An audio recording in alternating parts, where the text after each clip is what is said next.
Kidney problem ہے یا مردانہ کمزوری ہے یا ویسے باڈی کے اعصاب کمزور ہیں، ذرا سا کام کرتے ہیں تھکاوٹ ہو جاتی ہے، یا بیوی کے پاس جاتے ہوئے آپ کو دل اور دماغ میں خوف محسوس ہوتا ہے کہ یار نفس میں تناؤ آئے گا یا نہیں آئے گا، یا گردے کے اندر پتھری پیدا ہوگی، پیپ آتی ہے، ریشہ پیدا ہو گیا، پس سائز بہت زیادہ بڑھ رہی ہے، تو ان تمام امراض کو ختم کرنے کے لیے دو چیزیں آپ نے استعمال کرنی ہیں۔ کلمنجی کے بعد میں حدیث بھی ہے، آپ کو پتہ بھی ماں سوائے موت کے تمام امراض کے لیے بہترین ہے،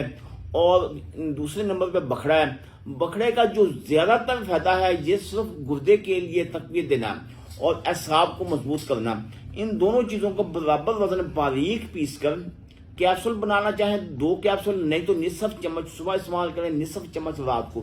دودھ کے ساتھ، 1 گلاس دودھ استعمال کریں صبح اور شام کو، اور یقین جانیے چند دن کے استعمال کرنے سے آپ کی کڈنی پرابلم، اعصاب کی کمزوری، کمر میں درد ہوتی ہے، اعصاب میں تھکاوٹ ہوتی ہے، مردانہ ویکنس ہے، ان تمام امراض سے آپ کو نجات ملے گی۔ دعاؤں میں یاد رکھیے گا، اللہ تعالیٰ آپ کو اپنی حفظ و امان میں رکھے۔ اللہ حافظ۔